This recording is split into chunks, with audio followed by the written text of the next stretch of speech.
e sejam bem-vindos à nova realidade do TRT da segunda região com o processo eletrônico.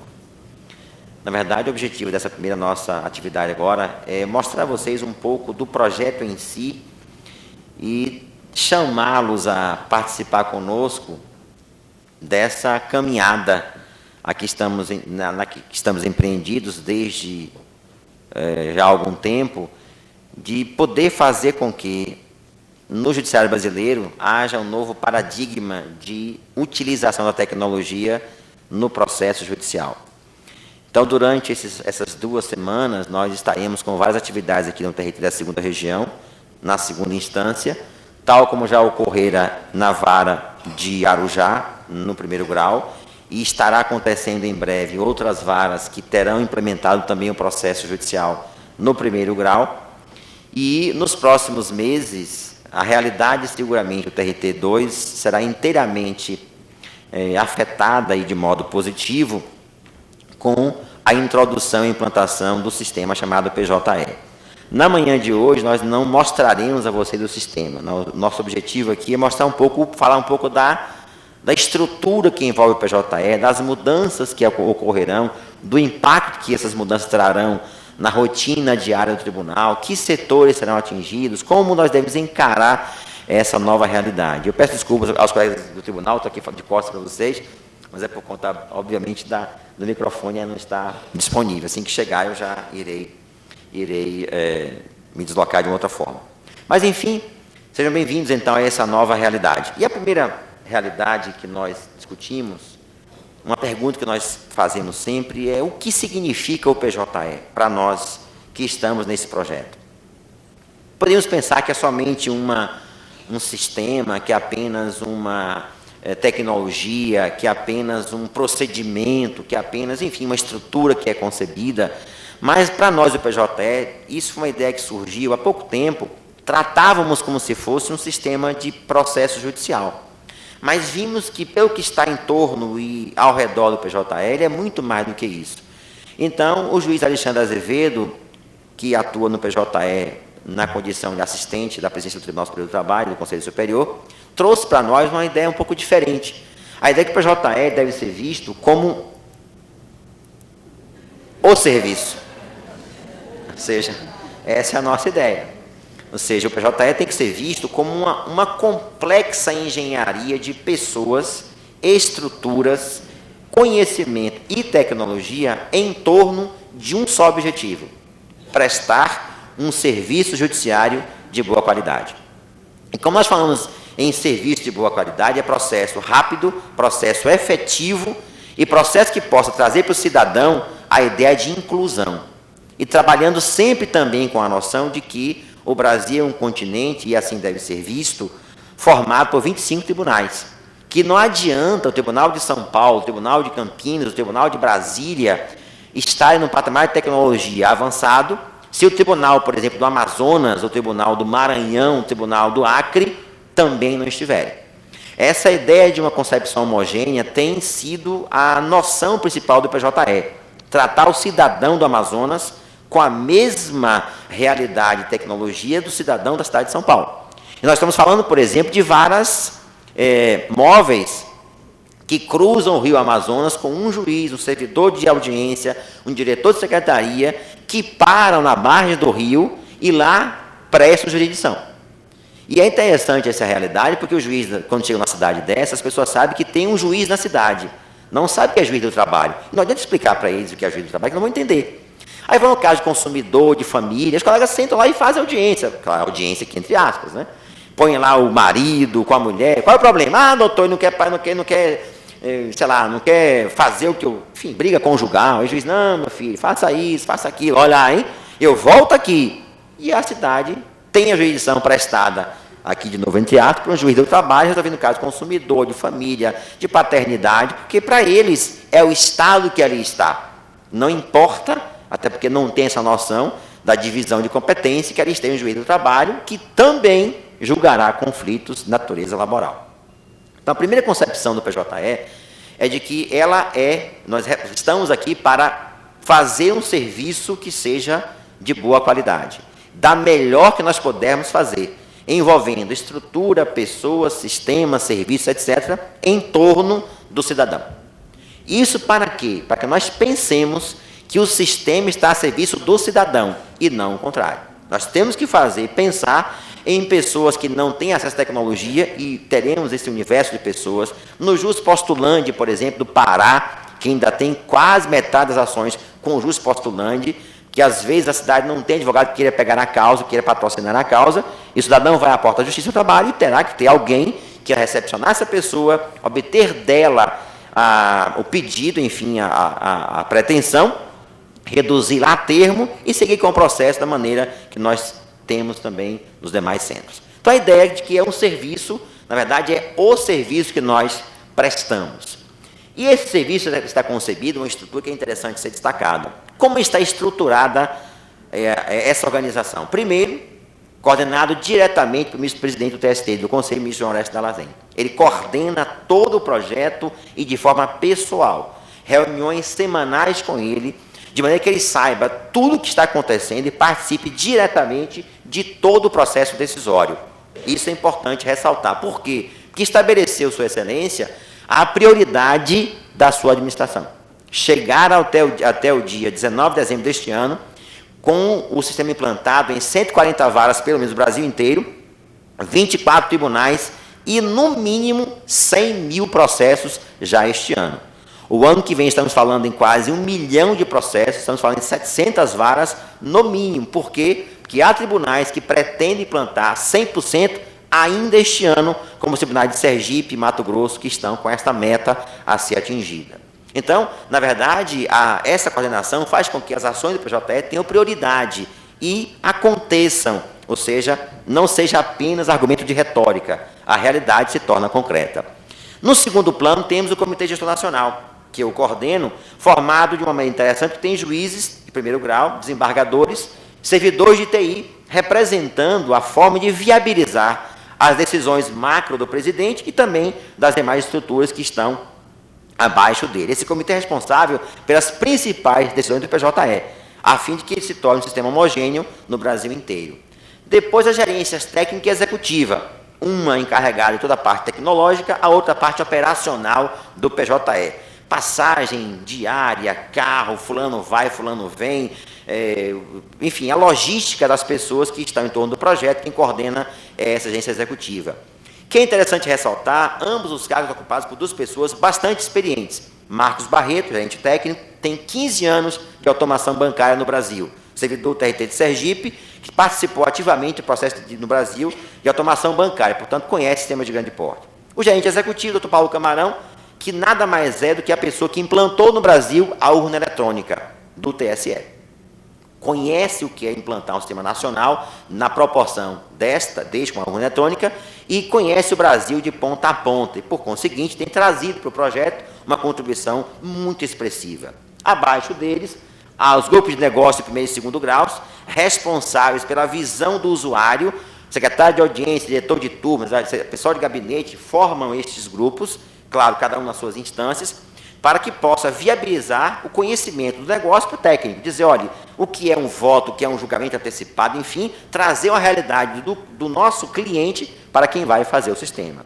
Em seguida, os comitês técnicos são órgãos do Conselho para viabilizar a estrutura, a segurança, a logística, enfim, pessoal técnico mesmo, e depois grupos de trabalho, que são criados para alguma função específica. Por exemplo, desenvolver uma funcionalidade nova, cria-se um grupo, o grupo desenvolve aquele trabalho e depois ele é encerrado. Tantos grupos podem ser criados conforme sejam necessários para que seja de acordo com a demanda resolvida. O que nós temos hoje de pessoal trabalhando nesse projeto? Temos 50 servidores dos tribunais brasileiros trabalhando em Brasília, a equipe central do PJE, servidores que vieram dos 25 tribunais, também aí o TST, que compartilham muito mais do que sotaques e experiências, compartilham a vivência de fazer o projeto, e é interessante porque é um grupo bastante coeso, que vivencia 24 horas por dia o projeto, e é o grupo responsável pela estrutura básica do sistema. As suas principais questões e problemas é esse grupo que resolve. Nós temos ao lado dele servidores dos tribunais que participam do projeto, Conselho Nacional de Justiça, TRF da 5ª Região, de onde vem o sistema, e tribunais parceiros, 4ª, 5ª, 8ª, 9ª, 12ª, e também a 23ª regiões, que participam fazendo parte do sistema. O segundo grau hoje está sendo feito por 2 tribunais, 12ª região e 9ª região, que a 9ª entrou agora para fazer algo que é muito interessante, que é o documento estruturado e modificação na sala de sessões, que depois vocês verão à tarde como isso funciona, né? Ao lado disso, nós temos a gestão que é do Conselho Nacional de Justiça e Conselho Superior, centralizada, para que isso seja coordenado, e em seguida também os esforços que são multiplicados. É o primeiro projeto no Brasil que une justiças federal, do trabalho e estaduais. E isso trazendo para o projeto uma contribuição muito grande, porque às vezes nós achamos que sabemos muito de determinada área do projeto, ou do direito, do conhecimento jurídico, na parte de procedimentos, e os tribunais de justiça estaduais contribuem, também federais, com a nossa realidade, o que dará ao PJE uma velocidade muito grande de conhecimento e, consequentemente, também uma velocidade marcante na sua implementação. O que mostra essa ideia de mãos compartilhando essas experiências. Isso, de fato, é importante, porque naquela ideia de compartilhamento de experiências também, obviamente, virá uma contribuição muito grande para o próprio projeto como um todo, né? O que significa dizer? Nós estamos mudando de paradigma. O paradigma da máquina, do processo cartular formal, não é apenas trazer para o processo peças digitalizadas, é rever a metodologia de trabalho. E vocês vão ver à tarde e amanhã como isso muda entre trabalho que é do gabinete, que é da turma, que é da sessão, a forma como o procedimento é automatizado para fazer com que não haja simplesmente a informatização da burocracia. Que se fosse apenas isso, seria muito pouco do que o sistema pode fazer. Então é mudar de paradigma, é mudar de um modelo, de uma vara como esta, que seguramente encontra aqui no Fórum da Barra Funda aquela realidade, para uma realidade que também é de São Paulo, aqui o Fórum da Freguesia Senhora do Ó, onde não há papel, que até nos causa de início um certo impacto no próprio ver a vara. A gente não enxerga processo, não vê as pilhas de processo, o que nos dá a primeira impressão de que ninguém está trabalhando, porque o processo nas mesas é o nosso, né, processômetro. Chega de manhã, a mesa cheia, né, e no final do dia, o prazer que temos, quando conseguimos, é zerar a mesa, sabendo que no dia seguinte, nova pilha estará ali, ou na mesa, ou no escaninho, etc. Só que isso se transporta para a tela do computador. Quando eu chego lá pela manhã, vejo na minha caixinha os meus processos que alguém colocou ali, quem faz a triagem no gabinete, e diz, aquele ali é seu, chegou ali para você e só vai sair dali quando você terminar o seu trabalho. Porque os processos distribuídos por pessoa, e também assim na vara. Não é mais aquela ideia de sistema fordista, eu só faço ofício, eu só faço mandado, eu só faço notificações. Na vara, quem recebe um processo no início vai com ele até o final, o que dá ao trabalho do servidor uma qualidade muito maior e uma inteligência também muito maior, que ele deixa de ser um mero produtor de despachos ou de peças e passa a ser alguém que vai interpretar o despacho, produzir o despacho, e o sistema faz. Ele prepara o despacho, o cumprimento, e fica esperando o juiz assinar. Quando o juiz assina, ele dispara automaticamente o despacho, o cumprimento e os movimentos processuais e segue o processo na sua natural trajetória. Então, a pergunta que viria em seguida, bom, e que isso afeta na minha vida? De que maneira afetará o dia a dia na segunda instância aqui de São Paulo? E eu estou falando isso com muita tranquilidade, porque nós já vivenciamos algumas experiências interessantes em alguns regionais. Mas eu também digo, sem sombra de dúvidas, nenhuma implantação será tão importante quanto a de São Paulo. Por razão muito simples. Tudo aqui é muito grande. Tudo aqui é uma realidade própria do Estado de São Paulo, do Tribunal de Segunda Região. Então, o que São Paulo vivenciar, em termos de experiência prática, seguramente nenhum tribunal vivenciará. Portanto, e assim, nós temos um carinho muito grande com vocês, assim, sendo muito enfático, e aí falo dos desembargadores e também dos servidores. Nós estamos tratando com vocês no colo, literalmente, para que tudo saia exatamente como planejado. Aliás, melhor do que o planejado, porque é o nosso cartão postal, que obviamente o que também der errado aqui se multiplicará rapidamente, e é importante que nós tratemos isso com a realidade que é uma implantação, é um sistema que está em construção, é um sistema novo, e que obviamente problemas surgirão naturalmente da implantação, que gera essas dificuldades. Então, o que muda? Primeiro, a ideia da facilidade de acesso. Isso é a primeira mudança. Funcionando o sistema 24 horas por dia, 7 dias por semana, 12 meses por ano. Por exemplo, Um estagiário preparou uma petição inicial de uma mandado de segurança, o advogado, num domingo, acordou sem sono, está lá com insônia, brigou com a mulher, sei lá o que aconteceu, 3 horas da manhã resolveu trabalhar. Ele poderá entrar no PJE e distribuir o processo, ele, às 3 da manhã de um domingo. Já caindo automaticamente, ele já vai saber quem é o relator do mandado de segurança, qual é o órgão julgador colegiado encarregado do seu julgamento, e já vai cair na caixinha concluso para o magistrado, às 3 da manhã de um domingo. Claro que nós temos que entender que não vai exigir que o magistrado acorde para despachar, que os prazos processuais continuam sendo contados a partir de segunda-feira, evidentemente. Mas observem, vamos tentar voltar um pouquinho no tempo e identificar como seria essa realidade no mundo ainda do processo físico. E São Paulo é um exemplo interessante para ser comentado a respeito disso. O estagiário faria a petição, o advogado conferiria, imprimiria, assinaria, pegaria o seu carro, com todos os problemas de trânsito, chegaria no tribunal esbaforido para chegar antes das 6 horas, protocolaria o processo, um servidor faria a conferência das peças, verificaria se estava tudo de acordo com o que ele estava relatando, certificaria que estava ok, entregaria então a distribuição, faria nova conferência, distribuiria o processo, alguém enumeraria aquelas folhas, faria a capa e chegaria então ao gabinete do relator. Alguns dias, ou pelo menos algumas horas depois. Agora não. E em dias úteis, salvo o caso de plantão, que já é novidade nossa recentemente. Agora não. É o próprio advogado que distribui a ação automaticamente. Da mesmíssima forma que os processos oriundos de Arujá hoje subirão, e chegará o primeiro aqui no dia 14 de maio, em que alguém lá vai fazer assim, ó, distribua.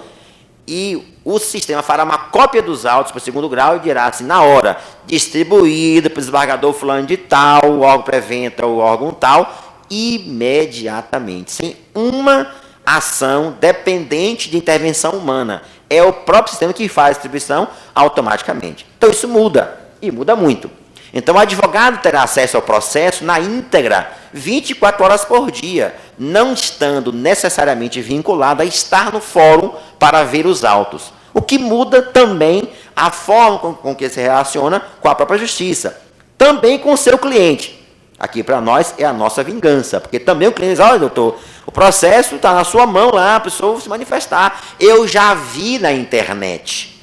Óbvio, né? Porque sempre, ainda que compreendamos que há um universo de pessoas que não têm acesso à internet, mas sempre tem lá no bairro um sobrinho, um parente, um amigo, como tem na urna eletrônica, as pessoas querem estar incluídas no mundo digital.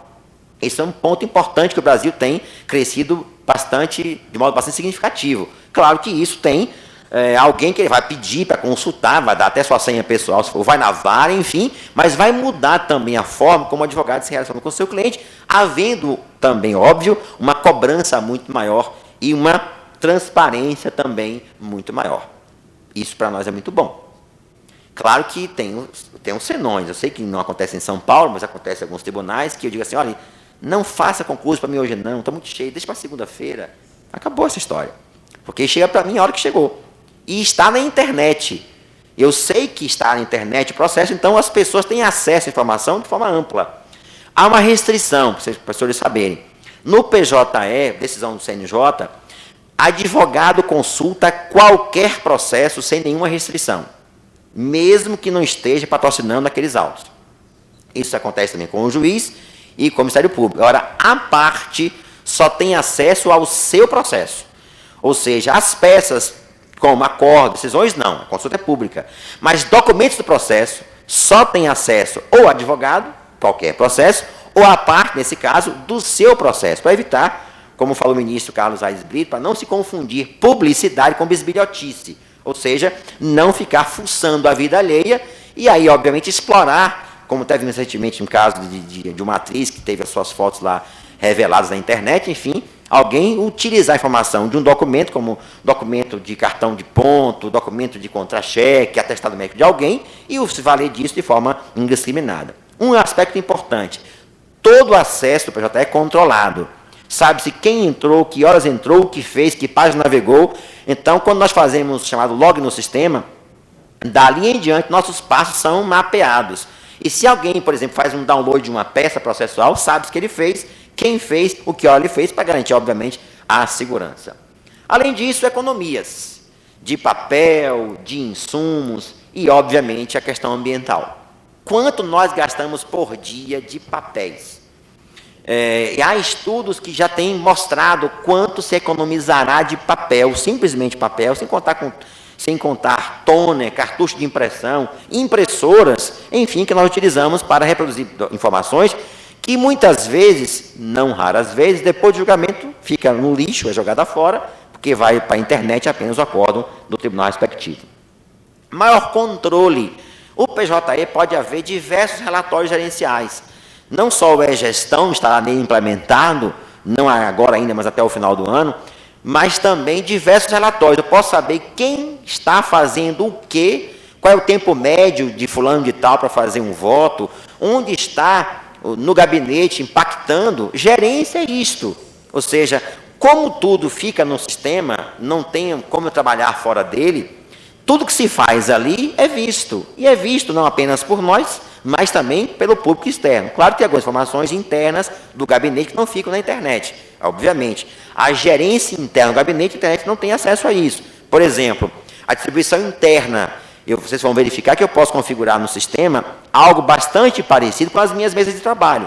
Eu posso colocar processo da turma, processo com o João, processo com o Manuel, processos vindo para a conferência, processo para ir à pauta, processos conferidos, ou seja, eu trabalho com a organização da sala virtual da mesma forma que eu vejo no ambiente físico.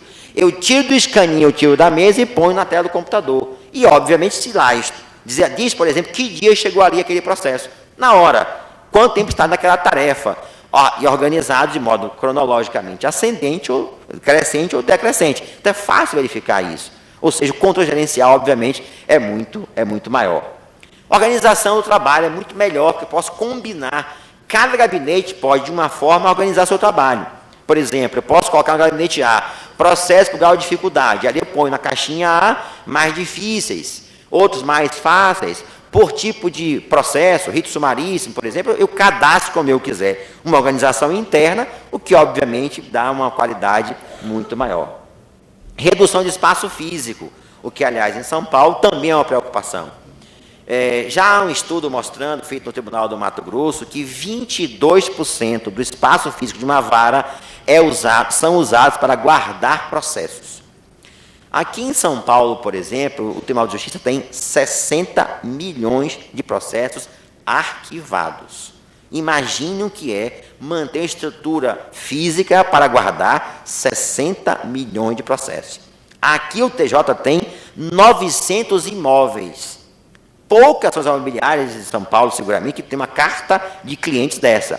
Todo dia tem prédio com aluguel vencendo, aluguel, vazamento, telhado, energia. Então, administrar uma estrutura dessa não é fácil. Obviamente, nós pensamos em espaço físico, já temos exemplo concreto, que é a segunda vara de Guanacanaú, no Ceará, inaugurada agora, implantada agora no dia 19 de abril, em que, no espaço que continha apenas uma vara, foram abrigadas duas, sem necessidade, portanto, da ampliação do espaço físico, que é a realidade também que o PJE acrescenta. O que mais podemos falar?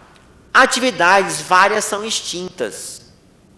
Exemplo, protocolo de segunda instância desaparece. De primeira instância, idem. Distribuição de segunda instância, desaparece. Processual, aguardar prazo de processo, desaparece. Que são atividades que não precisam ser de espaço físico ou de pessoas para executá-las, já que o sistema o faz automaticamente. E uma parte das atividades dessas irão para o gabinete. Por exemplo, está na tela fazendo um despacho.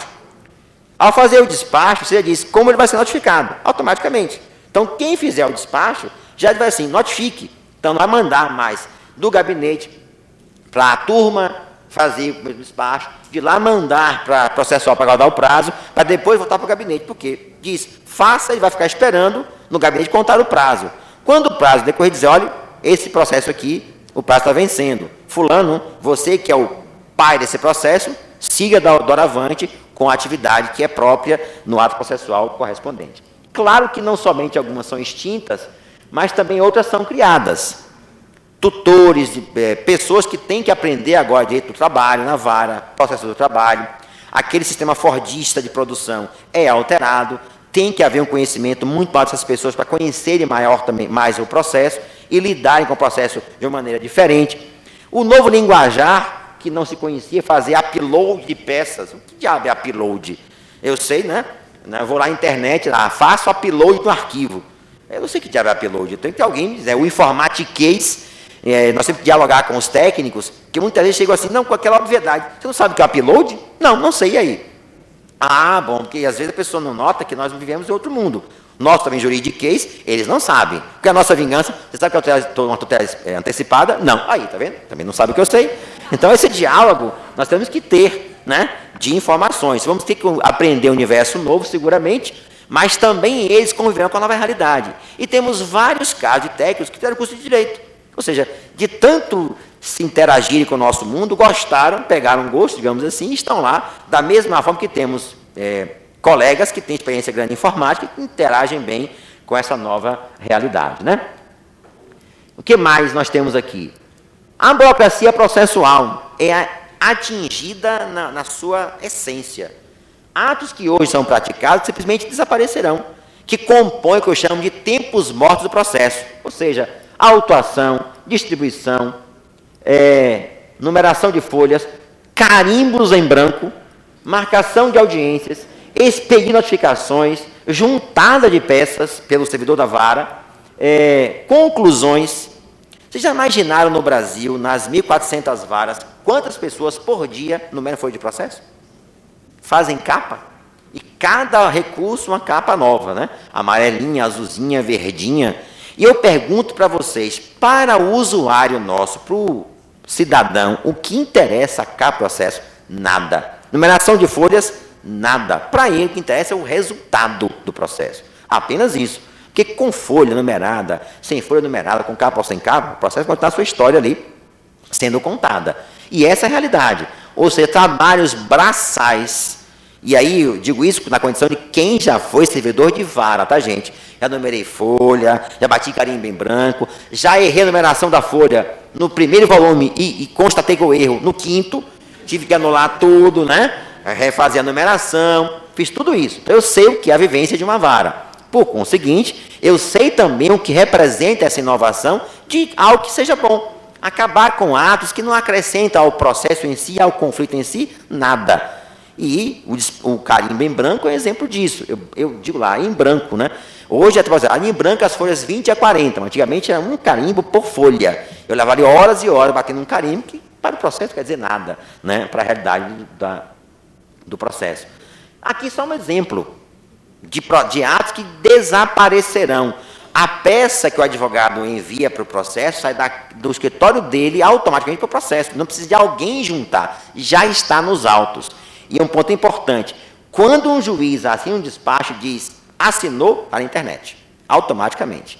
Não precisa de ninguém para dizer, olha, esse despacho vai para a internet. É automático. Quando terminar a sessão de julgamento aqui no Tribunal da Segunda Região, que o desembargador assinar o acordo, diz assim, assinou, alguns segundos depois, está pronto na internet, assinado e disponível para acesso público. Claro que tem algumas responsabilidades também, não preciso dizer a vocês, no caso da Paraíba, que recentemente lá se publicou num acordo um trecho de uma carta de amor lá de um servidor, apaixonado, um servidor, aliás, contava aí as suas intimidades, enfim, não vem o caso. Temos outros exemplos, o STJ, por exemplo, situação bem semelhante, um servidor lá magoado, apaixonado, fez uma carta belíssima, por sinal, a sua, enfim, a sua parceira, e na hora de mandar fazer o upload, ao invés de mandar o arquivo A, manda o arquivo B. E aí, internet, no meio do acordo. Você vê lá, não, porque o autor da ação provou e vinha, meu amor, nossa vida é maravilha. Fatos reais. Fatos reais. Então, essa responsabilidade é nossa. Dizer, assinei na sessão, está na internet. Óbvio que tem uma responsabilidade maior. O que muda, por exemplo? O trabalho que é feito hoje no pós-julgamento, de rever o voto, corrigir o português, corrigir a parte jurídica, é feita antes. Porque quando vai para a sessão está prontinho, porque terminou lá, é publicado. Claro que ele pode corrigir depois, etc., como eu direi mostrar a vocês em seguida, né? Mais tarde. Algo para a gente é muito importante é este aqui, ó, acabar os carimbos. Quem aqui trabalhou em vara, né, no tempo dos carimbos, tinha andares de portas-carimbos, lembram? Primeiro andar, segundo andar, tinha alguns portas-carimbos com vários andares. Nós numerávamos os carimbos, tínhamos alguns a mais de conclusão, e ali batia, juntava a conclusão, vieram aqueles carimbos depois que tinha o nosso nome, que é aquele que a gente fechadinho para nomear a mão. E as meninas, as mulheres aqui, que sabem muito bem o que é ir para o aniversário, passar na vara primeiro para trabalhar, fazer as unhas, e na hora de sair percebia que a unha está suja de tinta de carimbo. E aí faz o quê? Né? Fica ali tentando limpar, né? Dá um jeitinho para limpar, sem passar álcool com medo de estragar o esmalte, né? Ou seja, isso acaba. E aí temos casos interessantes, por exemplo, uma servidora do Tribunal do Tocantins que falou assim: doutor, a segurança do processo está nos carimbos. Veja o que é isso. É a ideia do apego à forma. Que ela dizia isso. Como eu vi, por exemplo, na primeira vara de Brasília, um servidor, quando implantou lá o controle de processo, o SAMP lá de lá, no final do dia ele passava para as fichas de papel, de cartolina, todos os atos praticados no dia. Dizia assim: doutor, isso um dia vai dar problema e as minhas fichas triunfarão. Ou seja, mudança de paradigma, para mostrar onde nós estávamos e para onde nós iremos. O aspecto de salariedade é evidente. Muito mais rapidamente o processo vai andar. Consequentemente também, a ideia do teletrabalho. Alguns tribunais já estão regulamentando essa realidade, de não precisar que esteja o servidor no gabinete ou na vara para trabalhar. O trabalho vai até ele. Evidentemente, temos que ter um limite para isso. Que nós sabemos muito bem, isso é a realidade do mundo de hoje, que cada vez mais o trabalho invade o nosso espaço privado e sem pedir licenças. Smartphones, tablets, computadores, que cada vez mais você está na rua, recebe lá um cinema, recebe um e-mail lá, deu aquela mensagem, você vai, olha, abre, não se contenta, você é curioso, como eu também sou, olha o e-mail, né? E aí ele ainda responde. Fica lá. E aí tem um caso engraçado, mas de deseducação. Eu estava num show de Caetano Veloso de Salvador, voz e violão, imagine, né? Aquele silêncio no teatro, o telefone da pessoa toca e ela aí, não posso falar não, estou no show de Caetano. Aí, claro que ela, de forma mais deseducada ainda, e ela deve perguntar: como é que está o show? Ah, está ótimo, já cantou essa música, começou a dizer o show. Ele parou o show e disse: sinto muito, o meu show está incomodando a senhora. E o teatro inteiro focou, né? O iluminador foi cruel, botou em cima dela. E aí o teatro inteiro, assim, olhando para aquela pessoa ali, olhando para aquela dela, e ela só vai afundar na cadeira de vergonha, obviamente. Mas tem isso. Telefone celular que toca em velório, toca em missa, a gente esquece sempre de desligar, né? O lugar mais inconveniente do mundo, ele toca, mas é o trabalho que vai invadir nosso espaço privado, que temos que ter um certo cuidado com isso, para entender. E a Convenção 155 da OIT, portanto, é Diploma de Direito Positivo Internacional, o homem não é feito para o trabalho, mas ao contrário, o trabalho é feito para o homem. Esse paradigma é um paradigma importante, para que nós entendamos que nós não estamos a serviço dele, mas ao contrário, trabalho é fator de emancipação social, e assim deve ser visto. É por ele que nós conquistamos aquilo que na nossa vida é possível fazer. Bom, além do teletrabalho, algumas preocupações importantes que temos que contextualizar. Primeira, a ideia de que o processo chega muito mais rápido para o juiz despachar. Colegas, já é um novo efeito colateral. Porque como não tem ninguém para fazer conclusão, não tem ninguém para distribuir, logo chega para mim, para que eu examine. Alguém do meu gabinete vai fazer a triagem, vai fazer a conclusão, vai verificar, por exemplo, se aquilo depende ou não de uma interpretação maior, mas a ideia é que logo, logo terá que depender do ato do juiz. E a atividade gerencial do gabinete passa a ser vista de uma outra maneira. Consequentemente, isso se vê muito nas varas, vai ter que haver um reforço das pessoas que atuam auxiliando o juiz para trabalhar. Porque, obviamente, quem faz juntada, quem bate carimbo, quem, enfim, faz atividade burocrática, não terá esse sentido mais na vara, consequentemente, poderá ser requalificado para reforçar a atividade do juiz em fazer despacho, obviamente, decisões e votos do segundo grau. Habilidades novas, mencionei um pouco sobre isso, terão que ser desenvolvidas. Preocupação com a saúde também é um ponto importante, ou seja, a questão de ficarmos mais tempo sentados, mais tempo com os olhos no monitor, mais tempo digitando no processo. É verdade que hoje já fazemos uma parte disso. Também não temos mais que pegar volumes no alto das estantes, carregar processos para cima e para baixo. Já imaginaram um dia de sessão do tribunal aqui, quantos carrinhos sobem e descem para elevadores. Um trabalho desumano, braçal, trabalho, eu diria, penoso. Porque volume de processo, depois voltar para o gabinete, manda para a turma, volta para a publicação, enfim, essa tramitação, entre aspas, aqui, que obviamente é abreviada no PJE ou eliminada. A ideia do medo é um elemento importante. E eu vejo aqui no auditório as pessoas me olhando assim com uma cara meio de pavor. Fica tranquilo, gente, isso não é um bicho de sete cabeças, não. Vocês vão ver que é muito simples de se operar. É mais fácil comprar uma passagem na TAM, lá no site da TAM, aqueles cadastros que eles têm lá. Mas a ideia do medo é muito presente, é normal que se sinta medo. É a nossa zona de conforto. Tudo aquilo que nos atinge, qual é a primeira reação? Medo, ou seja, a desconfiança. Esse negócio não vai dar certo, eu vou ter que agora aprender um conhecimento que eu não domino, e se der errado, o que eu faço? Como eu vou justificar com o meu desembargador com que eu trabalho, se eu não sei fazer uma determinada rotina? Ele vai pensar que eu sou incompetente? Eu estou em estágio probatório, cheguei agora, quero mostrar que sou boa, eu sou bom no tribunal, eu sei tudo de direito, mas agora esse troço diferente, o que eu tenho que fazer? Qual é a minha atitude em relação a isto?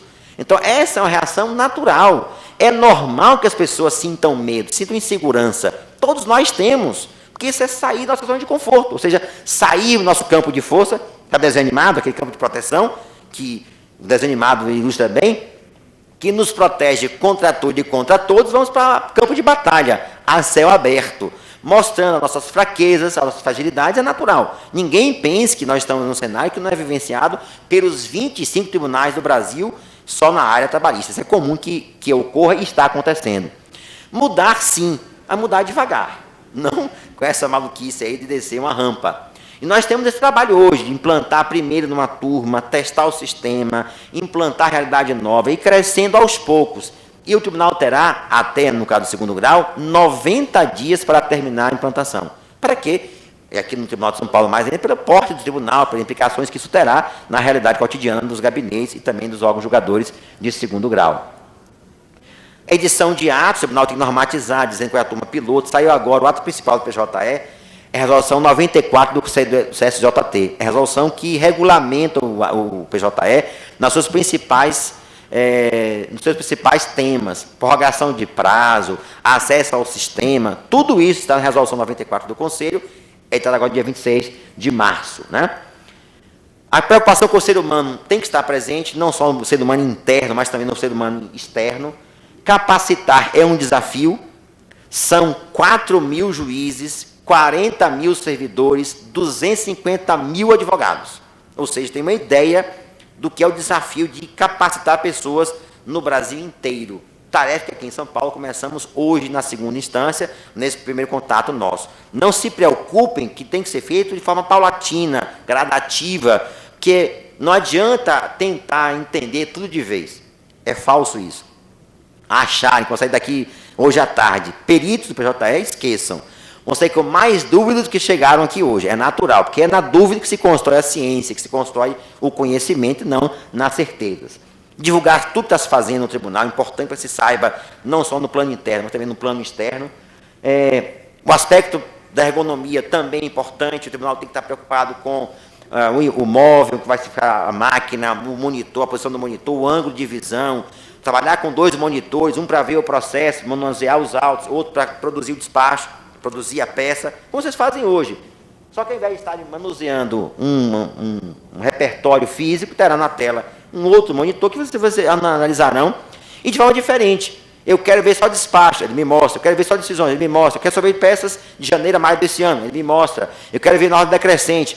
Eu quero ver na ordem tradicional, do início ao fim, ele me mostra. Ou seja, eu posso organizar da maneira que eu quiser, como ele vai me mostrar o processo, já que ele fica disponível para o usuário de formas diferentes. Mantê-lo na atividade 24 horas por dia é um desafio, porque envolve tecnologia de ponta para isso, né? Planejamento centralizado é outra preocupação, garantir que seja harmonicamente construído o sistema e não um tribunal mais avançado do que outro, garantir que ele evolua, isso é importante assinalar, e não é um sistema pronto, ao contrário, começa a ser feito aqui e agora, em São Paulo. É o trabalho de vocês, com as dúvidas, com as sugestões, que irá fazer com que o sistema evolua e cresça, para atender a realidade de São Paulo, também certamente atendê-la em outro tribunal. Garantir, esse é um ponto importante que tem que ser destacado. Existe um grupo de técnicos do PJE trabalhando nessas duas vertentes, usabilidade e acessibilidade. Quer dizer isto, tornar o PJE mais fácil para ser utilizado. Menos botões, menos cliques, menos teclas, mas também que ele permita que pessoas com deficiência usem-no.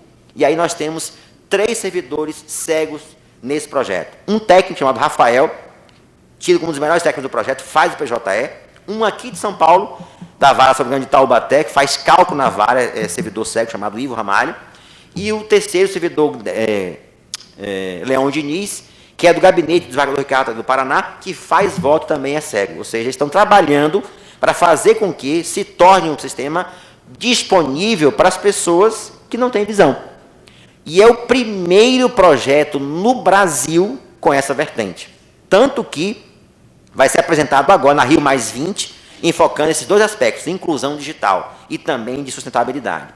E por que isso é importante? Porque se é um sistema voltado para o Brasil, ele tem que também incluir os 500 mil cegos totais e os 7 milhões de pessoas que não têm ou que possuem um elevado grau de deficiência e que quase não enxergam.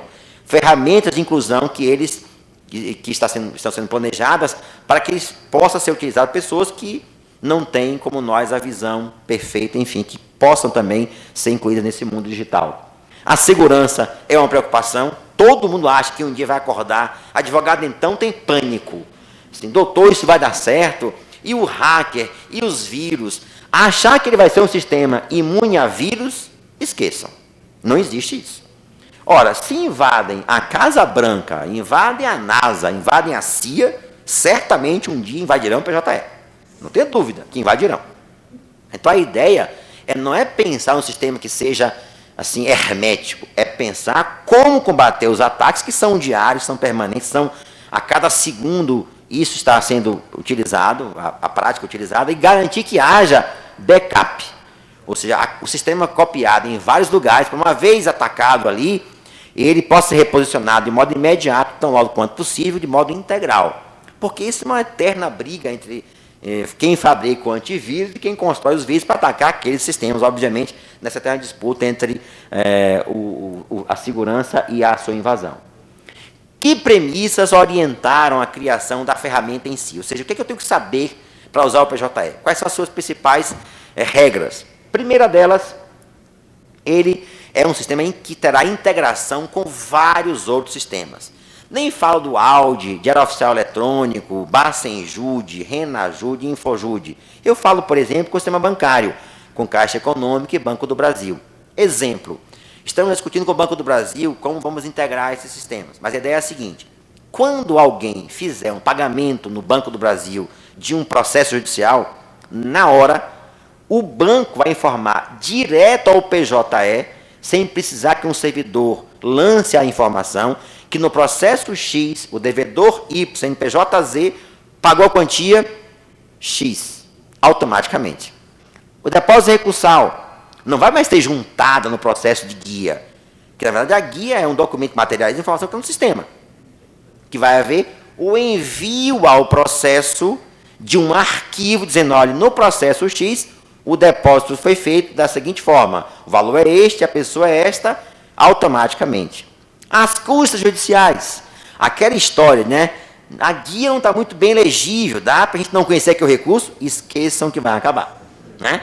Aquela ideia de ver, assim, não, tem aqui uma perninha que dá para parecer um 8 e é um 0, né?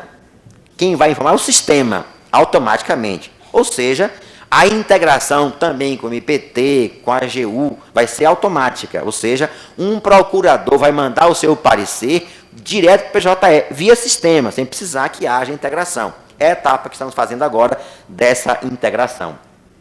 Para acessá-lo, obrigatoriamente certificado digital.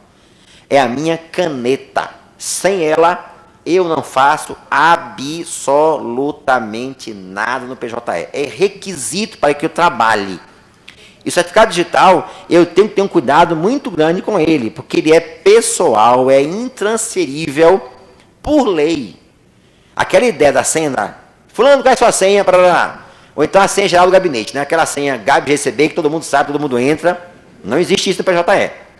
Mas observe, por lei, e eu falo da MP 2200-2001, certificado digital tem 3 atributos que a lei estabelece. Primeiro, a autenticidade do conteúdo, ou seja, eu garanto que o arquivo é aquele integralmente assinado.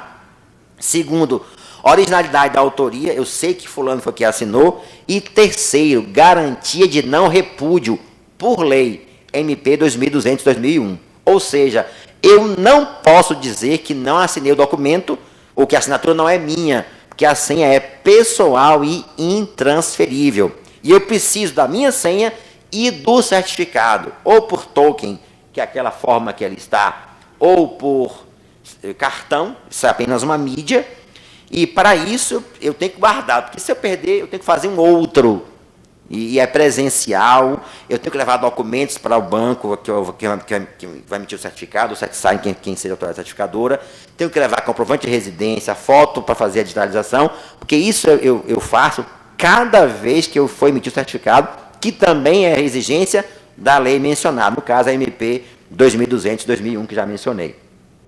O que tem no sistema hoje? Começou assim, começou com um módulo de primeiro grau de conhecimento, uma execução simplificada para garantir o processo integral do começo ao fim, e o segundo grau que vai ser implantado aqui na próxima segunda-feira. O que se espera do segundo grau para os próximos meses? Quais são os próximos passos? Estamos trabalhando numa ferramenta muito interessante, que vai mudar a forma como o voto é feito no segundo grau, que é o documento estruturado. Quer dizer isso, para traduzir isso em linguagem mais simples. Imagine o seguinte, imagine que o processo tenha vários temas, né? Preliminares, processuais, temas prejudiciais de mérito, e o mérito propriamente dito. Então, eu boto lá hora extra, sei lá, carro de assistente do trabalho, são vários tópicos, eu vou construir em cada tópico o julgamento do processo. É assim que fazemos na segunda instância, e também na primeira instância. Então, haverá uma ferramenta, a primeira versão sai agora em junho do primeiro grau, em que o sistema vai exibir os tópicos do voto. Então, eu vou trabalhar dentro de cada tópico. Eu clico ali como se fosse a árvore do Windows. Clico numa caixinha, ele abre uma tela e eu vou ali trabalhando aquele tema. E quando eu termino este tema, construção do voto, por temas, portanto, por tópicos, ele armazena de uma forma que eu posso resgatar a informação de maneira muito mais rápida, muito mais eficiente. Por exemplo, eu posso dizer assim, ó, eu quero saber como eu julguei a média de indenizações que eu deferi para dentro de processo que envolve o Bradesco, onde haja gerente que tem acidente do trabalho por ler. Eu dou informação e me exibe o tópico do voto, onde está aquele tema que eu construí. Eu posso fazer a pesquisa na minha base interna, e não é simplesmente o sistema de buscar no arquivo, na base interna, eu posso buscar na turma do meu tribunal, no tribunal inteiro, em conjunto de turmas, o que vai facilitar bastante o trabalho na elaboração da decisão, tanto do primeiro quanto do segundo grau. Não apenas isso, haverá no futuro, isso lá para agosto, setembro, um controle de versões do voto. Então, eu vou saber que João foi que fez a versão inicial, Pedro foi que fez a revisão, Maria fez a conferência, o desembargador conferiu em tal data, tudo isso transparente. Eu clico ali e aparece na telinha do lado esse controle de versões do voto. Outra coisa, o PJE tem algo muito interessante, que é o plenário, quase o plenário virtual. Tem a votação antecipada. Quer dizer isso? O desembargador, ele vai votar nos processos antes da sessão. Claro que ele pode, na sessão, mudar o seu voto, nenhum problema. Votar na sessão, mas qual é o objetivo? Agilizar a duração da sessão. Então, eu vou receber a minha pauta, eu sei que os processos estão na pauta do dia 20 de maio. Eu entro na pauta do dia 20 de maio e já tenho os votos de todos os colegas disponíveis, relatores, eu vou votar naqueles processos. Vou lá e clico. Acompanho, não acompanho, acompanho em parte, por exemplo. Ele vai fazendo já o placar de votação para a sessão respectiva. Quando chegar na sessão, se não houver destaque, não houver preferência, não houver votação oral, ele pode dizer assim, ó, julga em bloco. Ele vai julgar todos os processos da forma como foi votado anteriormente. Claro que, repito, nada impede que a votação seja alterada na sessão, não vincula nada. É só para antecipar para a sessão a forma como será julgado o processo. No futuro, vamos fazer o que já aqui no TJ de São Paulo e também no Supremo, o plenário virtual. Quer dizer isso? Evitar que o processo vá à pauta. Ou seja, se nós já votamos, já conhecemos as divergências, já fizemos os votos divergentes, já estão no processo, todos os votos, não há preferência, não há destaque. Na sustentação oral, os processos A, B e C não precisarão estar na pauta para julgamento. Eles são julgados antecipadamente. Óbvio, haverá um prazo para que o advogado requeira a preferência para que seja incluído na pauta. Se não requerer, será julgado antecipadamente. Isso é o que vem nos próximos meses, né? A gestão de gabinete é uma ferramenta muito interessante, oriunda do TRT do Paraná e do TRT de Santa Catarina. Quer dizer isso? A melhoria da forma como o trabalho é organizado no gabinete. Controles gerenciais mais efetivos.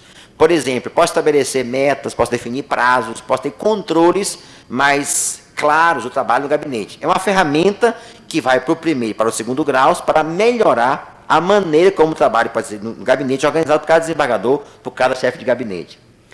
A sala de sessões do PJE é muito parecida na sua estrutura com a sala de hoje do EJUS. Essa foi a nossa ideia.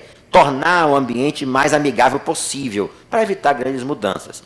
Vamos aumentar as suas funcionalidades, trazendo esses controles, por exemplo, quando o relator acatar a divergência, vai aparecer lá, ó, nesse trecho do voto, no item hora extra, eu vou abrir a pauta, vai ver assim, ó, processo A, processo 1. Os temas são esses, e no tema X tem lá uma mãozinha assim, ó, dizendo ok. Significa o seguinte, que alguém divergiu, e o desembargador, relator, acatou a divergência. Então, já sei que ali, não vou nem abrir o voto. Obviamente, né? Já votei, já sei que o voto é convergente, não tenho que me preocupar. Ou então havia divergência e ele a acolheu. Ou seja, melhorar as funções do julgador na sala de sessões. Não é, já deixo os colegas tranquilos, tornar a sala de audiência um painel de avião, cheio de botões para que o desembargador tenha que saber mexer. Não é isso. A nossa visão é a seguinte: o julgamento, o que interessa ao desembargador é o direito, é o processo.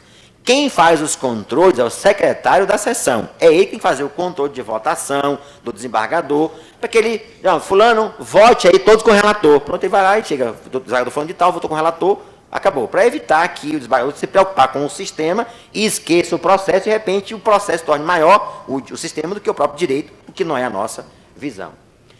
E também o sistema de cálculos. A ideia aqui é unificar nacionalmente o sistema de cálculo para que, se sobe o acórdão líquido, já volte também líquido. Ou seja, não precise voltar à vara para corrigir cálculo, porque no futuro, obviamente, é uma petição que virá ao tribunal, sem dúvida nenhuma, quando o tema for para execução. Implantar. Começa assim, e é uma sementinha que vai germinando, que no início temos que ter todo o cuidado do mundo. Daí a preocupação em estarmos aqui falando sobre isso, para mostrar a vocês uma visão de algo que é diferente, de algo que é novo, e que vai trazer para cada um de nós uma mudança de trabalho muito, muito intensa.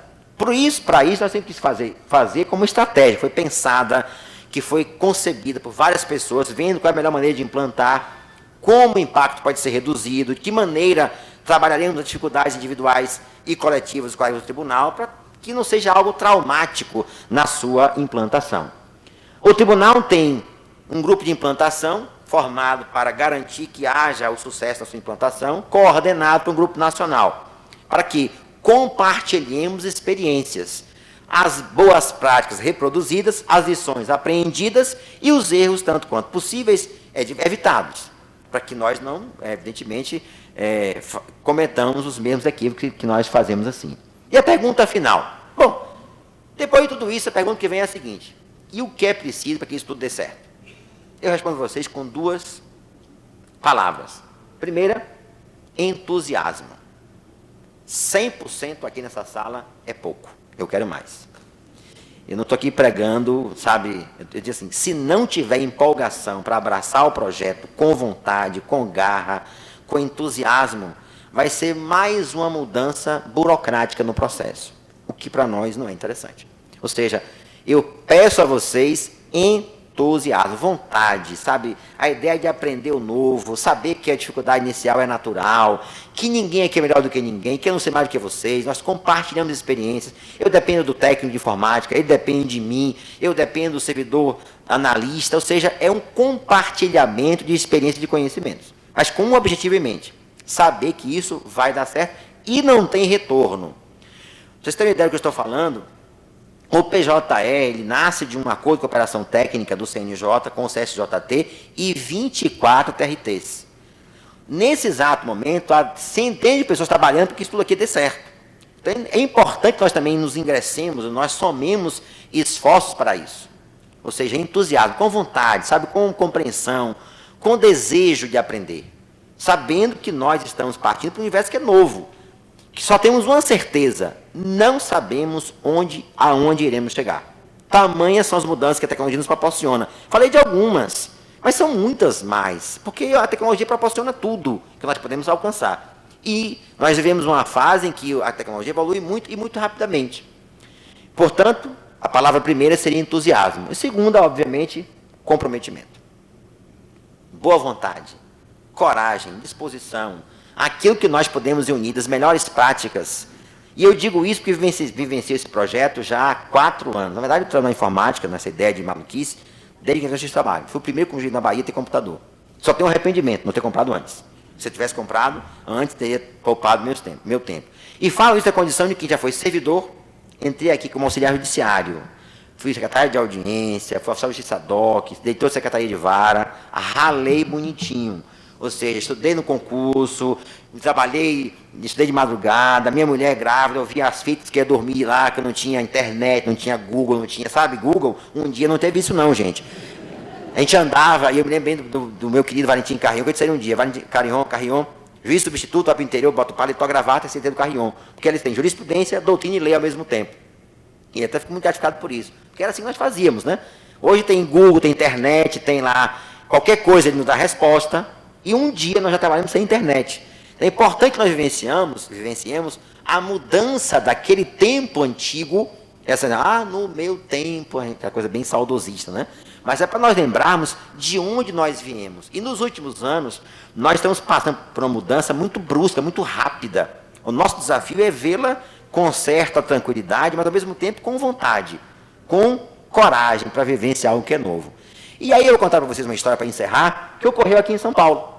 Esse texto é um texto escrito em 1926, publicado, chamado A Justiça e a Máquina de Escrever, máquina com CH, que narra uma história aqui no Tribunal, o Supremo Tribunal de Justiça de São Paulo, em que se discutia no julgamento a anulação do processo criminal, porque a ata de audiência foi feita usando-se a máquina de escrever.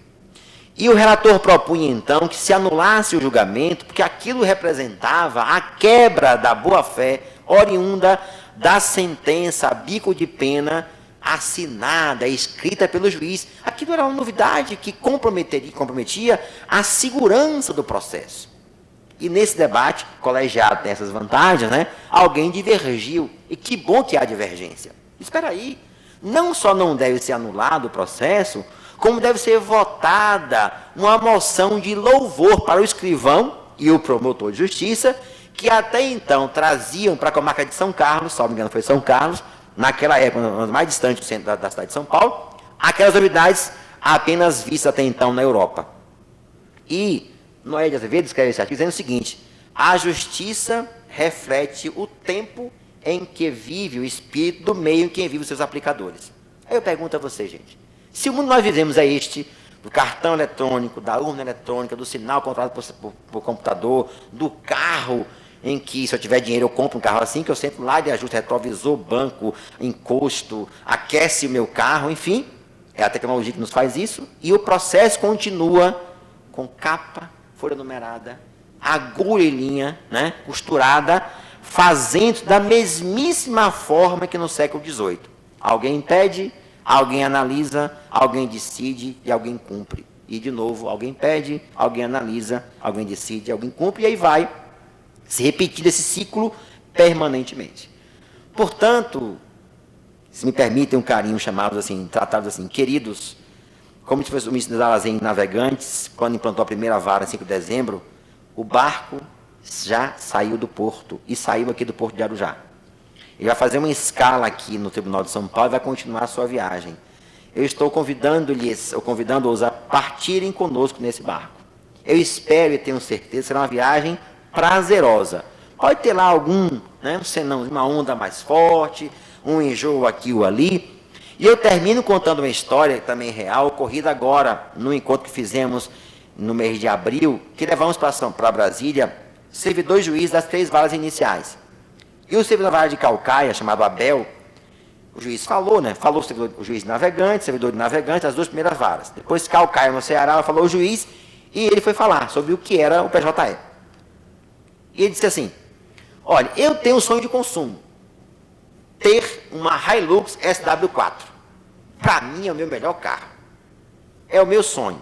Pode ter lá um vidro que não funcione bem, uma porta que bata, uma tampa que vibre, mas é o meu sonho de consumo.